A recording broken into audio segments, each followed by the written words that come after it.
사도행전 강의 21번째 시간입니다. 바울의 2차 선교 여행이 이제 시작이 됩니다. 사도행전 16장 1절부터 오늘 40절까지 하도록 하겠습니다. 내용이 이렇게 어려운 부분이 없어서 읽어가면서 이렇게 해도 될 것 같아요. 자, 15장 36절부터 18장 22절까지가 바울의 2차 선교 여행 부분이 되겠습니다. 그래서 1차보다 2차는 기간도 많습니다. 1차는 2년, 2차는 3년 동안의 선교 여행이고 거리도 1차의 2배가 넘는 약 한 4,500에서 6,000km를 바울이 여행하게 됩니다. 그래서 사역한 지역도 광범위하고요. 내용도 사도행전에서 약 4장에 걸쳐서 기록이 되어 있습니다. 자, 먼저 16장 1절을 읽어보겠습니다. 그때에 바울이 더베와 루스드라로 갔는데 보라 거기에 디모데라 하는 어떤 제자가 있더라. 그는 어떤 여인 곧 믿는 유다 여인의 아들이었으나 그의 아버지는 그리스 사람이었으며. 자, 1절부터 5절까지는 바울과 디모데가 만나는 이야기입니다. 디모데를 소개하고요. 디모데한테 바울이 할례를 행합니다. 그리고 이 갈라디아 남부 지역에서의 사역에 대해서 이야기를 이제 하고 있습니다. 자, 한번 지도를 보실까요? 자, 여기 이제 우리 지도인데 여기 보면은 좀 자세한 부분이 빠진 부분이 있어요. 예, 그래서 좀 더 자세한 지도를 하려고 합니다. 다음 지도 보여주실까요? 자, 여기 좀 더 자세합니다. 자, 이걸 보시면서 그냥 가도록 하시죠.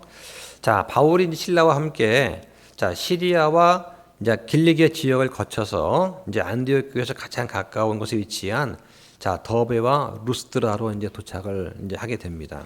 자, 루스드라에서 디모데를 만나게 돼요. 그죠? 네. 자, 근데 디모데는 어떤 인물이냐? 바울이 1차 선교 여행할 때 그 외할머니 로이스하고 또 어머니 유니게와 함께 복음을 받고 예수님을 믿은 것으로 추정이 됩니다. 그 이야기가 이제 사도행전 14장 6절 7절 그리고 또 로이스와 어머니 유니게는 디모데 후서 1장 5절에 나와 있어요. 자, 그리고 나서 이제 2년에서 3년 지난 다음에 바울이 디모데를 다시 만난 것입니다. 이렇게 보여요. 여기 보니까 누가는 이 디모데를 제자라고 소개를 합니다. 제자라고. 그러니까 제자 그러면 그리스도의 가르침을 아주 적극적으로 받고 순종하면 그런 그리스도인을 가리키는 것이죠. 자, 근데 이 본문의 시점에서부터 약 15년이 지난 뒤에 바울이 디모데를 젊은이로 부릅니다. 그러니까 디모데전서 4장 12절에 보면 바울이 디모데를 이제 파송을 하죠. 그런데 그때 디모데를 가리켜서 젊은이라고 불러요. 예, 그러니까 이 바울이 지금 디모데를 만난 지금 이 시점은 디모데 나이가 얼마냐? 아마 10대가 아닐까 이렇게 추정이 됩니다. 10대에 지금 바울이 디모데를 데리고 다니는 거예요. 자, 여기 있는 그리스 사람은 누구냐? 이제 헬라인, 또 이제 다시 말하면 이방인이죠. 자, 디모데는 이방 땅에서 자란 그러한 혼혈인입니다. 어머니는 유대인이고 아버지는 이제 헬라인이에요. 예, 그리스인이죠. 그래서 이때 당시 로마 황제의 핍박을 피해서 디아스포라 이렇게 흩어져 나간 유대인이 많았는데 이 디모데의 어머니는 그때 이 지역에 가서 루스드라에 가서 헬라인 남자와 결혼한 것으로 보입니다. 원래 율법적으로는 유대인하고만 결혼을 해야 되거든요. 그런데 이렇게 디아스포라 되었던 유대인들은 이방인들과 혼인하는 것을 크게 꺼리지 않은 것으로 학자들이 연구하고 있습니다. 자, 그 다음에 2절을 보실까요? 그는 루스트라와 이고니움에 있는 형제들로부터 좋은 평판을 받더라. 자, 유대인 어머니하고 헬라인 아버지 사이에 태어난 디모데, 그렇죠? 그래서 유대 그리스도인 사이에서 어떻게 보면 약점이 될 수 있는 거예요. 약점이. 예. 혈통적으로 어머니 유대인이에요. 그리고 아버지는 또 헬라 사람입니다. 그러니까 유대 그리스도인 사이에서는 약점이다. 예, 마치 사마리아 사람들이 유대 사람들로부터 이렇게 좀 홀시당했던 것처럼 똑같은 경우가 되겠죠. 자, 근데 디모데는 루스드라 사람이었습니다. 근데 여기서부터 약 30km 떨어져 있는 이고니움에서까지 이 디모데의 좋은 평판이 알려졌어요. 그래서 30km면 엄청난 거리 아닙니까? 예, 30km면. 근데 그 먼 동네에 있는 사람들도 아, 그래, 그 루스드라에 있는 그 디모데 이 정도라던 얘기죠. 이 정도라고. 그러니까 디모데의 믿음과 인품이 어떠했는가 알 수 있을 것 같습니다. 그러니까 초대 교회 때 7 집사를 선출할 때에도 칭찬받는 사람들을 택합니다. 그러니까 교회 리더는 어떤 사람이냐? 주변 사람들로부터 칭찬받고 본이 되어야 된다. 그러니까 일을 아무리 잘한다고 해서 안 돼요. 정말 능력이 있고 일을 잘하고 하더라도 주변 인물로부터 칭찬과 추천이 없으면 교회에서는 세울 수가 없습니다. 예. 자, 그 우리 교회도 마찬가지로 이 원칙에 따라서 집사를 임명하는 것이죠. 자, 3절 보겠습니다. 바울이 그를 데리고 떠나려 할 때에 그 지역에 있는 유대인들로 인해 그를 데려다가 할례를 행하니 이는 그의 아버지가 그리스 사람인 것을 저들이 다 알았기 때문이더라. 자, 우리가 사도행전 앞에서 볼 때 어떻습니까? 이방인한테 대해서 할례를 행할 필요가 없다. 그렇죠? 네, 행할 필요가 없다라고 선포를 하고 그로 인해서 이방인들이 기뻐했거든요. 근데 여기 보니까 바울이 디모데를 데려가서 할례를 행해 줍니다. 자, 이거 왜 그럴까? 자, 바울이 디모데를 데리고 이제 여행을 떠나려고 할 때 디모데가 혼혈인 아닙니까? 그러니까 보는 시각에 따라서 디모데는 유대인을 볼 수도 있고 헬라인을 볼 수도 있어요. 유대인한테는 유대인처럼 되고 또 율법이 없는 이방인한테는 율법 없는 자같이 되려고 했던 이 바울의 어떤 그러한 그 성경 철학에 따라서 이 디모데의 태생 자체가 큰 도움이 될 수 있을 거다 이렇게 생각한 것 같습니다. 그러니까 이방인 그리스도인한테 할례 짐을 지우지 않으려고 했던 이전의 태도와는 달리 지금 바울이 디모데를 데려가서 직접 할례를 행하는 거예요. 예. 그래서 이제 바울의 이런 선교 여행에서 유대인들의 반응을 염두에 두지 않았나 생각이 됩니다. 당시 유대 사회는 어떠했냐? 엄마가 유대인이면 자녀도 유대인으로 인정이 되던 때예요. 예. 그러니까 유대인들은 무할례자들과 접촉하는 것을 매우 깊이 했습니다.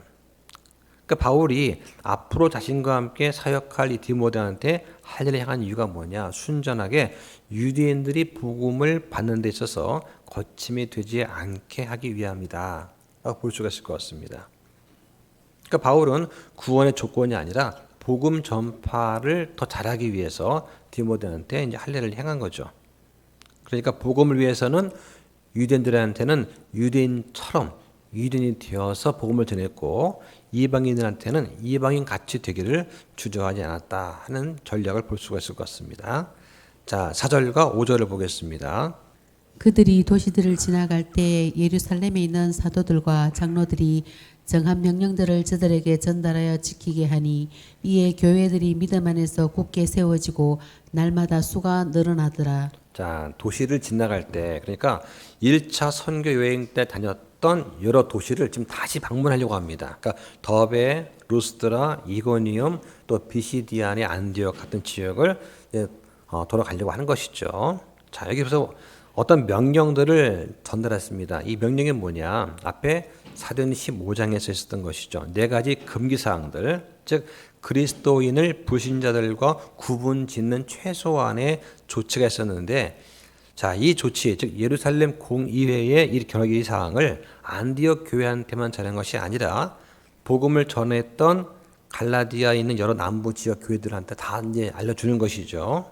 그랬더니 날마다 수가 늘어났더라. 자, 사도행전에는 이렇게 구원받은 혼이 증가했다. 또는 교인들 수가 증가했다는 그 말이 한 9번 정도 나옵니다. 그래서 사도행전 2장 41절, 47절, 4장 4절, 6장 1절과 7절, 9장 31절, 11장 21절, 또 24절, 그리고 16장 5절 이렇게 지금까지만 해도 9번 정도가 나와요. 자, 그다음 6절 보겠습니다. 한편 그들이 부르기아와 갈라디아 지방을 다닌 뒤에 성령님께서 그들에게 아시아에서 말씀을 선포하지 못하게 하시니라. 자, 이제 6절부터 10절까지는 이제 바울이 선교 활동을 하는 데 있어서 성령님께서 막으시는 부분이 나와요. 네. 그리고 이제 마케도니아 사람이 환상으로 나타나게 됩니다. 자, 이로 인해서 아시아에서 전도 활동을 중단하고 여행 진로를 변경해서 유럽 선교를 이제 하게 되는 그 내용이 나오게 됩니다. 자, 바울이 선교 여행할 때, 자, 앞에 5절처럼 놀라운 성과를 거둔 그 배경이 뭐냐? 바울이 어떤 복음에 대한 뜨거운 열정도 있었고, 또 방법적인 면에 있어서 어떤 바울의 지혜가 뒷받침되었을 것입니다. 자, 그런데 이런 성공적인 사역 그 뒤에는 아시아에서의 선교 사역이 성령에 의해 금지가 되는 그런 일이 벌어지는 거죠. 지금까지 잘해왔습니다. 그래서 성도 수가 막 늘어났어요. 그러면 더 잘하기 위해서 계속 하면 될 것 같은데 선생님께서 자, 그만 하고 이제 멈추게 합니다. 그런데 이때 선생님께서는 바울이 분명하게 깨달을 수 있는 방법으로 이제 아시아 선교 사역을 맡게 되는 것이죠. 그래서 바울은 순종하게 주께서 가라 하면 가고 서라 하면 서겠다는 그런 순종의 자세를 이제 보여주게 됩니다. 자, 7절과 8절을 보겠습니다. 그들이 무시아에 다다른 뒤 비두니아로 들어가려고 했었으나 성령께서 그것을 그들에게 허락하지 아니하시므로 그들이 무시아를 지나 드로아로 내려갔더라. 네, 자, 한번 지도 보여주실까요? 자, 여기 보면 이제 맨 위쪽에 무시아가 보이죠. 자, 무시아 오른쪽에 뭐가 있습니까? 비두니아 있잖아요. 그렇죠? 그러니까 무시아 가는 길에 비두니아 있는 거 아닌가 이렇게 보일 수가 있는데 사실 그렇지가 않습니다. 자, 두 번째 사진 보여주세요. 자, 여기 보시면 비두니아 어디 있습니까? 자, 위쪽에 있죠. 그러니까 원래 이제 바울의 목표는 무시아를 거쳐서 저 비두니아 쪽 가가지고 이렇게 쭉 아시아를 돌려고 했던 거예요. 그런데 성령님 막으시죠. 그래서 자, 이 비두니아를 통해서 가는 것이 아니라 저 어떻게 하냐? 여기 무시아에서 오른쪽 가는 것이 아니고 다시 곧장 내려가게 됩니다. 그러니까 선생님께서 바울을 지금 유럽 지역의 복음화를 위한 도구로 쓰려고 하셔서 이제 무시아에서 저기 위쪽에 들어와 그리고 거기서 사모드락의 섬을 거쳐서 그리고 이제 네아폴리스로 들어가게 됩니다. 원래 그런 내용이 되겠어요. 근데 이 사모드락의 그 섬이 저 에스라 성도에는 안 나와요. 네, 그래서 이 지도를 보여드리는 겁니다. 그래서 이제 지도에 보시면은 이제 거기 위에 무시아가 있고 그리고 비두니아 있잖아요. 원래 이것은 그 지역에 살던 종족의 이름을 따서 지었던 거예요. 원래는. 그런데 이제 로마가 지배를 하면서 속국이 된 것이죠. 자, 9절과 10절을 한번 읽어보겠습니다. 밤에 환상이 바울에게 나타났는데 마케도니아 사람 하나가 서서 그에게 간구하여 이르되 마케도니아로 건너와서 우리를 도우라 하거늘 바울이 그 환상을 본 뒤에 주께서 그들에게 복음을 선포하라고 우리를 부르신 줄로 확신하였으므로 우리가 즉시 마케도니아로 들어가려고 힘쓰니라. 10절에 우리가 있어요. 우리. 자, 우리는 누구냐? 지금 바울과 실라, 디모데, 누가. 자, 요 네 명이 지금 우리에 해당이 되겠죠. 자, 여기 보니까 9절에 밤에 환상이 바울한테 나타났다. 환상, 비전. 사도행전에만 이 환상이라는 단어가 12번 나옵니다. 이것은 초자연적인 계시와 관련되어서 사용이 되어집니다. 그러니까 이 환상이 뭐냐? 단순한 상상이나 착시 현상이 아니라 시각적 명료함을 동반한 아주 분명한 하나님의 계시를 말할 때 쓰는 것이 이 환상이에요. 그러니까 비몽사몽간에 본 게 아니라고 하는 거예요. 자, 이 마케도니아는 지구를 이렇게 6대주로 구분해 볼 때 유럽 지역에 속합니다. 그러니까 바울한테 보인 환상이 뭐냐? 바울한테 유럽으로 건너와서 복음을 전하라고 하는 거예요. 여기서 이제 우리가 확신했다. 그러니까 환상으로 보여주신 하나님의 계시에 대해서 이들이 자기 신들의 이성을 잘 결합시켜서 판단한 거예요. 그러니까 바울 일행은 계시가 무엇을 의미하는지를 건전한 이성을 통해서 맑은 정신으로 해석하고 이에 순종했다라고 하는 것입니다. 자, 11절부터 13절까지 보겠습니다. 그러므로 우리가 두로아에서 배로 떠나 직행하여 사모드라게에 다다른 뒤 다음 날 네아폴리스로 가고 거기서 빌립보로 갔는데 그곳은 마케도니아의 그쪽 지방에서 으뜸 가는 도시요 또 식민지더라. 우리가 그 도시에서 며칠 머물다가 도시에서 나가 사람들이 모여 기도하곤 하는 강가에 앉아서 거기에 모인 여자들에게 말하니라. 네, 자, 지도를 또 한번 보실까요? 자, 지금 바울 일행이 빌립보로 가는 경로가 지금 소개되고 있습니다. 자, 그러면 여기서 이제 무시아에서 들어와 갔다가 그 다음에 사모드라게 섬으로 갔다가 위쪽이에요. 위에. 예. 그리고 나서 이제 요 지도는 네아폴리라고 되어 있죠. 예. 이게 이제 개혁 성경에는 네아폴리 되어 있고 우리 성경에는 네아폴리스라고 되어 있습니다. 네아폴리스 이건 신도시, 네아 뉴라는 뜻이죠. 폴리스가 도시입니다. 신도시라는 뜻이에요. 자, 사모드라게 섬은 어떤 섬이냐? 이 드로아하고 빌립보 사이에 있습니다. 그래서 에게의 동북쪽에 있는 작은 산으로 된 섬이에요. 그 봉우리 중에 하나가 높이가 얼마냐? 1.7km입니다. 예, 봉우리가. 그러니까 이 지역을 항해하는 모든 배들의 어떻게 보면 이정표 역할을 하는 거예요. 아, 저 높은 봉우리 저기가 사모드라게야. 그럼 그걸 기준으로 이제 여행했겠죠. 자, 네아폴리스는 이제 신도시란 뜻이고 로마인들이 새로 건설해서 붙인 이름입니다. 자, 그다음 빌립보가 나오죠. 이 빌립보는 알렉산더 대왕의 아버지인 마케도니아의 빌립 2세가 이 도시를 점령한 다음에 그 아버지 이름을 따서 지은 게 빌립보예요. 예, 다른 지역들은 보통 로마의 지배를 받으면서 이름이 바뀌었지만 여기는 이제 그 이전부터 있던 이름입니다. 자, 바울이 2차 선교 여행할 때 유럽 선교의 거점이 됐던 곳이기도 하죠. 자, 이 빌립보 지역 특징이 있습니다. 여기는 회당이 없어요. 빌립보에는. 다시 말하면 유대인들이 거의 없었든지 아니면 시 당국이 종교 행위를 금했을 것입니다. 이를 경우는 어떻게 했느냐? 성도들이 야외나 강가나 바닷가 근처에서 기도를 하곤 했던 것이 이 당시 관습이었어요. 그러니까 회당은 유대인 남자가 적어도 10명은 있어야 이제 만들 수가 있는 것입니다. 예.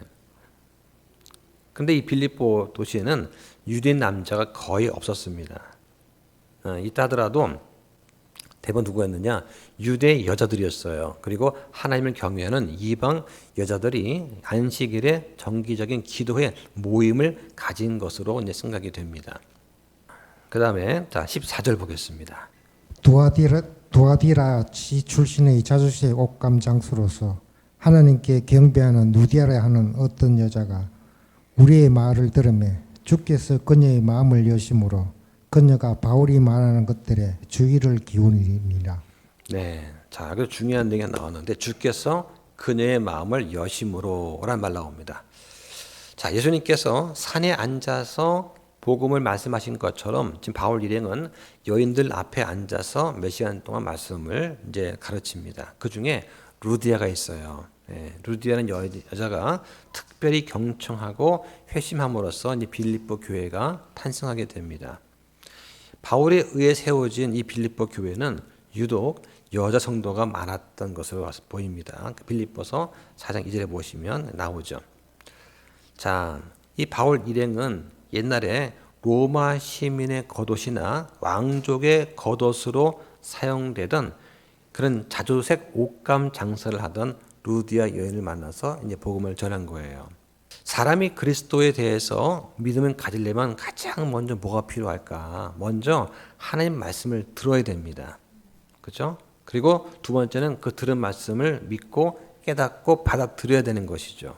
자, 그런데 이때 말씀을 받아들이는데 결정적인 영향을 끼치는 게 뭐냐? 하나님께서 그 말씀을 듣는 사람의 마음을 열어주시는 게 필요해요. 예.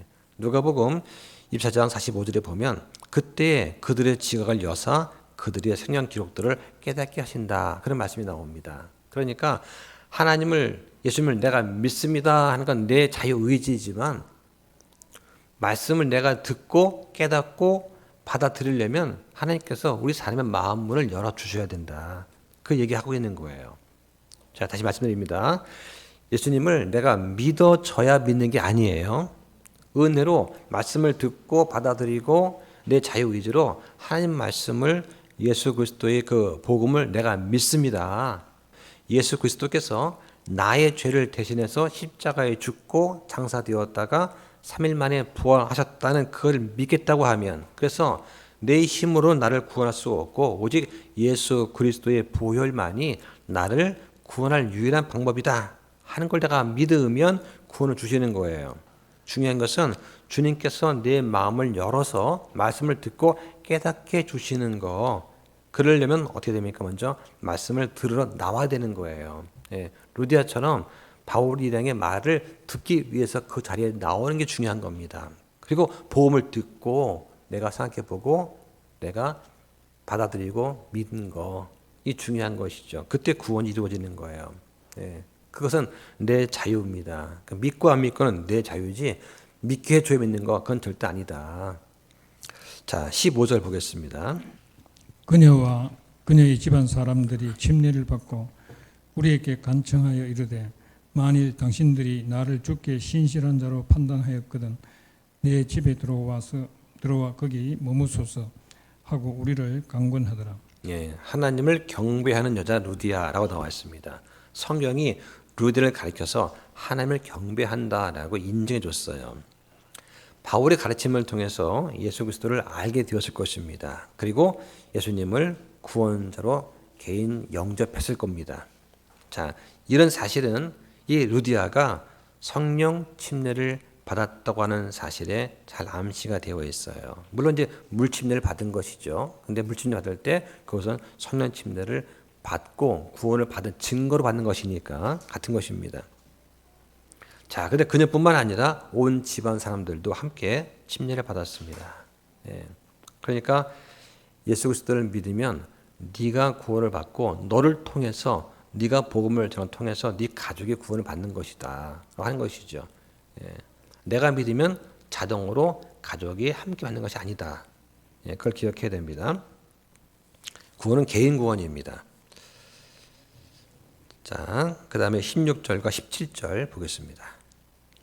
우리가 기도하러 가다가 점치는 영에게 사로잡힌 어떤 소녀를 만났는데 이 소녀는 점으로 자기 주인들에게 많은 이득을 가져다 주더라. 바로 그 소녀가 바울과 우리를 따라오며 소리 질러 이르되 이 사람들은 지극히 높으신 하나님의 종들로서 우리에게 구원의 길을 보여주는 사람들이라 하며. 자, 여기 보면은 이제 점치는 영에게 사로잡힌 어떤 소녀, 그러니까 우리식으로 말하면 무당이에요, 무당. 예, 뭐 신내림 받은 무당 정도 생각하면 됩니다. 자, 이 소녀는 마귀한테 사로잡혔을 뿐만 아니라 자기를 고용하고 있는 주인들한테 매여 있는 존재입니다. 그러니까 자유가 없었던 그런 사람이죠. 자, 여기 보니까 지극히 높으신 하나님이라고 부릅니다. 자, 이것을 이스라엘 사람들은 당연히 하나님을 생각할 것이고요. 헬라인들한테는 어떤 절대자를 가리키는 표현이기 때문에 에베소 사람들한테는 그래? 그럼 제우스라고 생각했을 것입니다. 이 점치는 영에게 사로잡힌 소녀가 줄줄 따라오면서 이 사람 바울 일행은 지극히 높으신 하나님의 종들이다. 그런데 우리한테 구원의 길을 보여주는 사람들이다. 여기까지는 사실이잖아요. 맞는 말이잖아요. 근데 그 뒤에 가면 바울이 상당히 마음에 근심을 하게 된다. 왜냐하면 복음이라고 하는 거, 이것은 복음 전도자한테 의해서 전해져야 되는데 하필이면 악한 영한테 사로잡힌 소녀에 의해서 이게 증거된다는 것은 그렇게 좋은 게 아니에요. 자, 이 당시에 구원의 길을 보여주는 사람들이다. 그러니까 구원이라는 그 단어가 그리스도인들뿐만 아니라 그 당시 이방 사회에서도 이 구원이라는 단어는 아주 관심이 있는 주제였습니다. 그러니까 점치는 영한테 사로잡힌 소녀가 말하는 이 구원의 길을 보여준다는 거, 일단 이 말만 가지고도 귀가 솔깃했을 거예요. 자, 그런데 이 소녀가 외친 그 단어가 사람들한테 어떻게 들렸을까 하는 것입니다. 바울의 전도는 그리스도의 복음을 통해서 듣는 것이 아니라 마귀에 들린 소녀가 외치는 소리에 사람들 귀가 솔깃해진다면 그럼 어떻게 될까요? 복음이 잘못하면 왜곡되거나 또는 바울의 사역에 방해가 될 수도 있다라고 하는 것입니다. 자, 18절 볼까요? 여러 날을 이같이 함으로 바울이 근심하여 돌아서서 그 영에게 이르되 예수 그리스도의 이름으로 내가 내게 명령하노니 그녀에게서 나오라 하매 그같이 그 즉시 나오니라. 네, 바울이 근심했습니다. 왜냐면 진리는 맞는데 이 진리가 거짓 영한테 증거받을 필요는 없거든요. 자, 여러 날을 지금 바울 일행을 졸졸 따라다니면서 계속 외쳐대는 이 소녀 때문에 복음 전파가 지금 지장을 받는 거예요. 그러니까 바울이 여러분 좀 들어보십시오 하면서 복음을 전해야 될 텐데 마귀에 들인 소녀가 하면서 그 마귀에 들인 소녀 다 알 거 아닙니까? 그 동네 사람들이.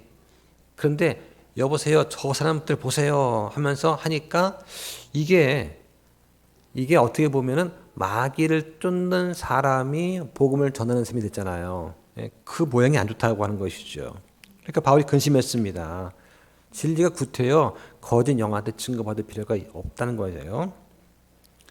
그래서 예수 그리스도 이름으로 이 마귀한테 예수 그리스도라는 그 이름이 갖는 영적 권위에 굴복하게 하기 위한 것입니다. 자, 19절부터 21절까지 보겠습니다. 그녀의 주인들은 자기들 이덕의 소망이 사라진 것을 보고 바울과 실라를 붙잡아 장터에 있는 치리자들에게 끌고 갔다가 행정관들에게 그들을 데려가서 이르되 이 사람들은 유대인들인데 이들이 우리 도시를 심히 소란하게 하며 로마 사람인 우리가 받아들이거나 준수하게 적법하지 않은 풍습들을 가르친다 하매 이 소녀는 이제 평범해졌어요. 이 어떤 영적인 힘이 사라진 소녀에 대해서 이 소녀의 주인들이 경제적으로 이제 손해를 보게 된 겁니다. 원래 원인은 경제적인 이익이 없어진 것 때문인데 지금 뭐라고 하죠? 고소할 때 이들은 유대인인데, 자, 이 말을 왜 했을까요? 유대인인데 한 1년 전쯤에 이제 클라우디우스 황제가 로마에서 유대인들을 축출하라는 칙령을 내립니다. 그 당시 사람들이 유대인한테 아마 좋은 감정은 없었을 것입니다. 자, 그래서 이 빌립보 사람들은 반유대적인 감정을 갖고 있었을 것이다 라고 하는 것이죠. 그래서 저기 보면은 누가는 헬라인이고 디모데도 부치는 헬라인이에요. 그러니까 아마 겉모습에서 약간 헬라인스러운 그런 모습이 보였겠죠. 딱 봐도 유대는 아닌가 보네, 이 정도였을 것입니다.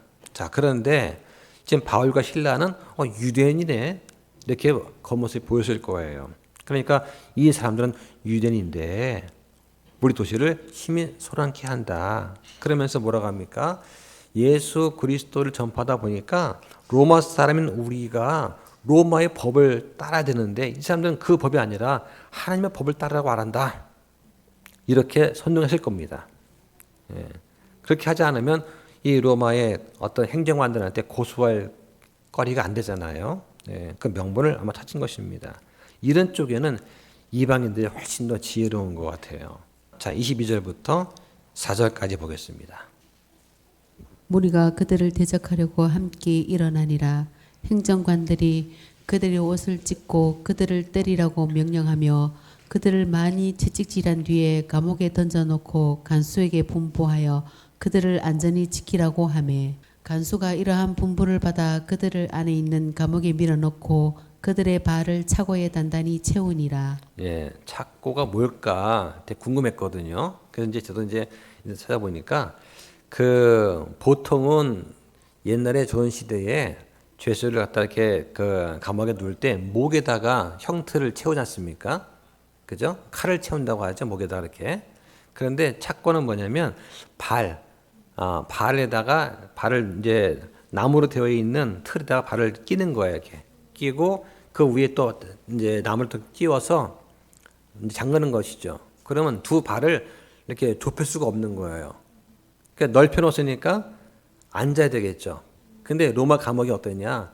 보통 땅 굴을 파상 만들기 때문에 비가 오거나 하면 습기가 차서 발이 축축해요.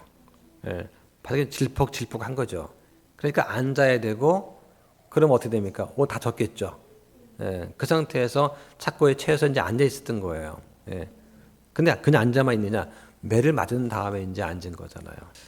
자, 지금 행정관들이 바울과 신라한테 내린 판결이 뭐냐? 옷을 찢어 벗기고 그다음에 매로 치는 거예요. 유대인들의 그 갖고 있던 태형은 어느 정도였느냐? 40에서 하나 감한 매를 때리는 것이 유대인들의 형벌이었어요. 예, 그러니까 39대. 왜냐? 40대 때리면 죽거든요. 그러니까 죽지 않을 정도 39대를 때리는 것이 유대인들의 태형이었는데 로마의 태형은 달랐어요. 로마 태형은 상관의 명령이 이제 그만해 할 때까지 그냥 무제한 때리는 그런 형벌입니다. 자, 여기서 바울이 자신과 신라가 로마 사람인 거를 알렸다 하면은 매를 안 받았을 겁니다. 예, 근데 말을 하지 않는 것이죠. 그냥 막고 있는 거예요. 자, 근데 나중에 보니까 피할 수도 있던 이 고난을 회피하지 않은 결과가 어떻게 되었습니까? 그 결과가 빌립보 간수와 가족이 구원받는 그런 열매를 맺게 된 겁니다. 만약 그때 매를 맞지 않았더라면 이 빌립보 간수를 구원한 일이 없었겠죠. 자, 25절과 6절 보겠습니다. 한밤중에 바울과 신라가 기도하며 노래로 하나님을 찬양함으로 죄수들이 그들의 말을 듣고 있는데 갑자기 큰 지진이 나서 감옥의 기초가 흔들리고 즉시 모든 문들이 열리며 모든 사람의 결박이 풀리니라. 네. 자, 한밤중에 그 지하 감옥에서 갇혀 있는데 남들은 전부 다 그냥 신음소리 냈을 텐데 이 사람들은 찬양을 했다. 그 찬양도 우리 이만년처럼 아주 멋진 목소리로 쫙 찬양을 해보세요. 그러면 다 듣지 않겠습니까? 예. 그때 큰 지진이 납니다. 감옥의 기초가 흔들리고 문이 열렸습니다. 그리고 모든 사람의 결박이 다 풀리게 된 것이죠. 이 바울 일행이 어땠습니까? 그 가운데서 고통 가운데 신음에 머문 것이 아니고 환난 가운데 기뻐하고 주 안에서 또 기뻐하고 그 고난들 뒤에 있는 것을 그분의 몸된 교회를 위해서 자신의 육체 치유를 주저하지 않았다 하는 그 말씀처럼 지금 바울은 이 상황을 오히려 그냥 감사하며 견디는 거예요. 그랬더니 어떻게 됐습니까? 큰 지진 나가지고 감옥 기초가 흔들렸습니다. 여기 보면은 그 주보에 적어놨는데 기초가 흔들리다. 그 were shaken 수동태입니다. 문이 열렸습니다. were opened죠. 결박이 풀렸어요. were loosed. 그러니까 전부 수동태로 되어 있다는 것은 뭐냐? 이것은 주체가 누구냐? 그러니까 하나님께서 여기 임재하셨다라고 하는 것을 상징해 주기 위한 그런 어떤 문장 구조가 되어 있어요. 자, 그 다음에 27절부터 30절까지 보겠습니다.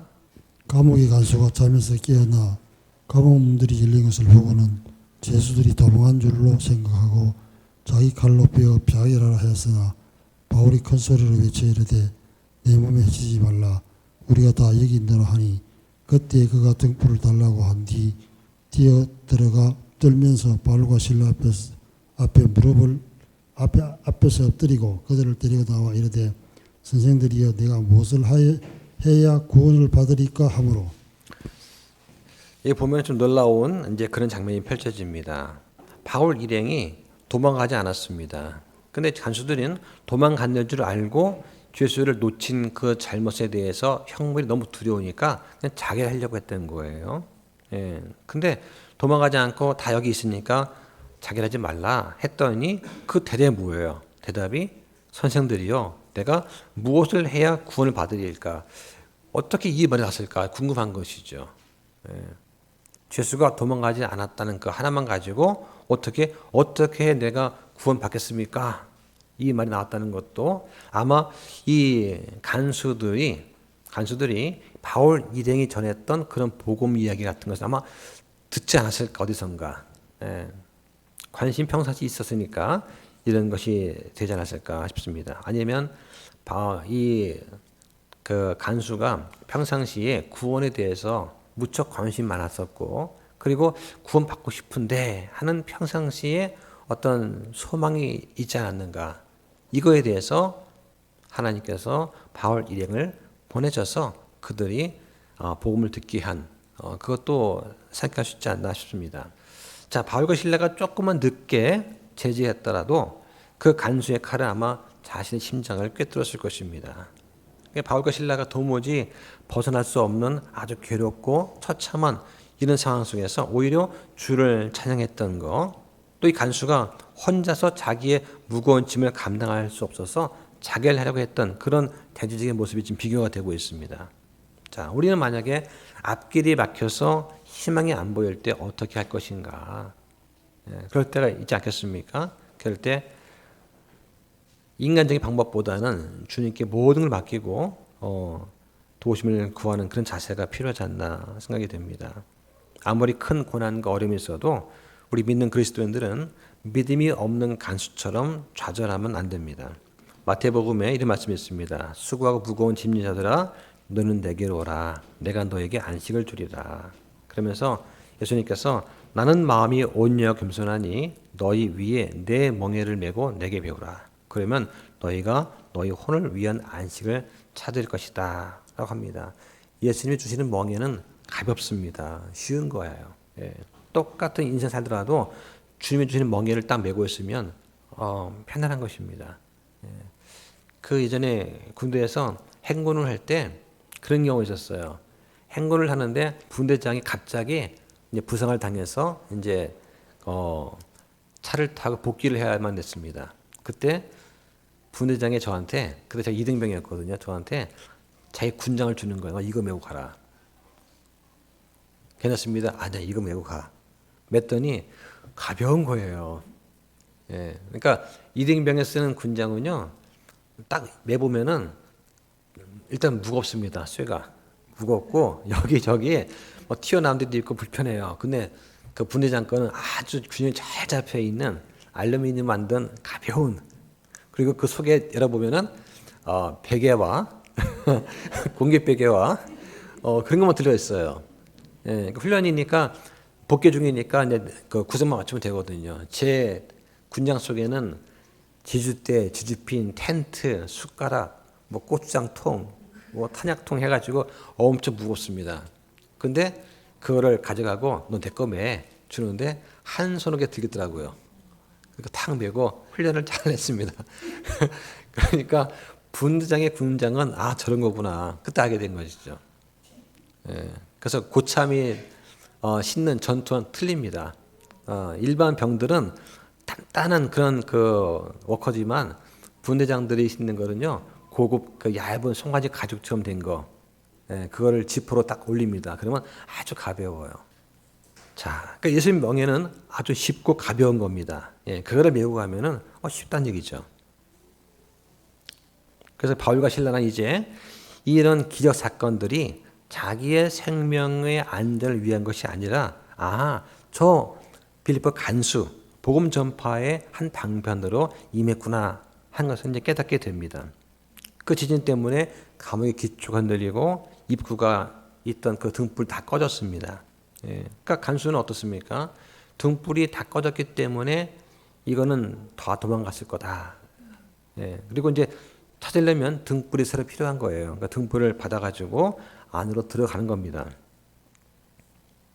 아마 평상시에 바울 일행이 구원의 길을 전하는 자다 하는 것을 어디선가 들었지 않았는가 싶습니다.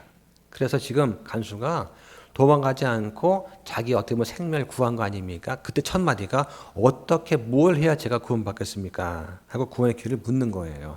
이게 바른 질문이 되겠죠. 첫 마디가 왜 안 도망갔어가 아니라 어떻게 하면 구원받습니까? 이건 정말 잘 질문한 거라고 생각이 됩니다. 자, 31절과 2절 보겠습니다. 그들이 이르되 주 예수 그리스도를 믿으라. 그리하면 네가 구원을 받고 내 집이 받으리라 하며 주의 말씀을 그와 그의 집에 있던 모든 사람에게 말하니라. 네, 주 예수 그리스도를 믿으라. 그러면 네가 구원을 받고 내 집이 구원을 받으리라. 너와 내 집이 구원을 받긴 받는데 네가 먼저 받고 너를 통해서 네 가족이 받게 된다. 복음을 전해서 그런 얘기죠. 그래서 자동으로 구원받는 것이 아니라 개별적으로 믿음을 가져야만 구원받는다는 것을 또 말해주고 있습니다. 지금 바울이 전한 게 뭡니까? 오직 주님의 말씀이죠. 복음입니다. 지금 바울이 전혀 그 선교 활동을 하면서 어떤 정치나 경제, 사회 문제를 가지고서 이런저런 얘기하면 저런 것이 아니고 오히려 순수하게 복음만 전했습니다. 복음만. 이게 복음 전는 자의 자세라고 할 수가 있겠습니다. 자, 그 다음 33절과 4절 보겠습니다. 그 밤 바로 그 시각에 그가 그들을 데려다가 채찍 맞은 자리를 씻겨주고 자기와 자기의 온 가족이 즉시 침례를 받은 뒤에 그들을 자기 집으로 데리고 들어가 그들 앞에 음식을 차려주며 자기의 온 집과 함께 하나님을 믿었으므로 기뻐하니라. 자, 지금 이 간수가 가장 먼저 게 뭡니까?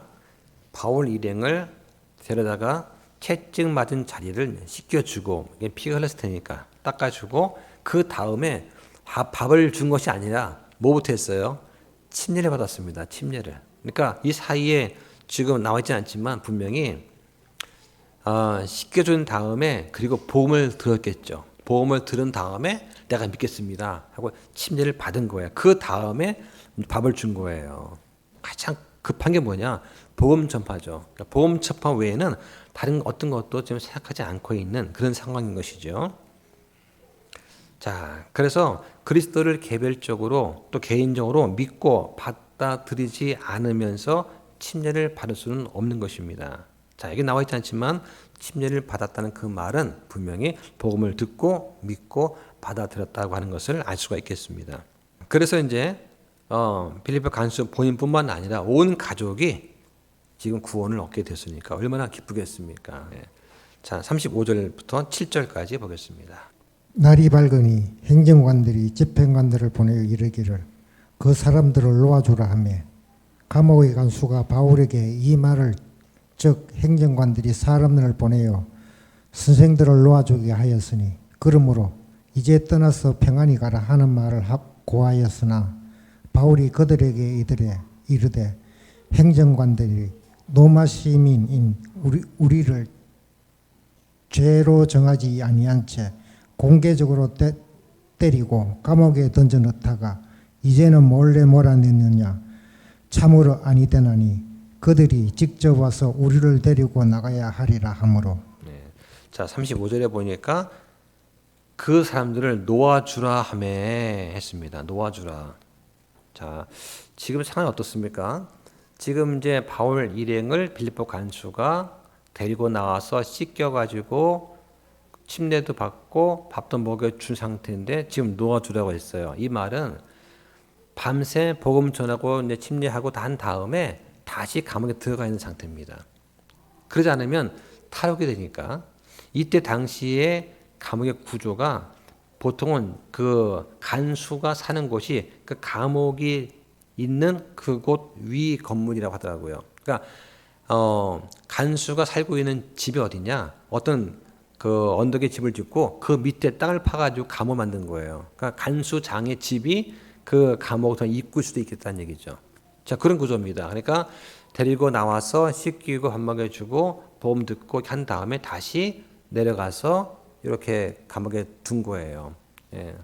그래서 이제 바울과 실라를 놓아주라 이걸 봤을 때 두 사람은 분명히 어제 새벽까지 간수의 집에 있다가 다시 감옥으로 돌아간 그 사실을 유추할 수가 있습니다. 이제 바울과 실라가 합법적으로 석방이 될 수가 있는 것이죠. 자, 그런데 그냥 가지 않습니다.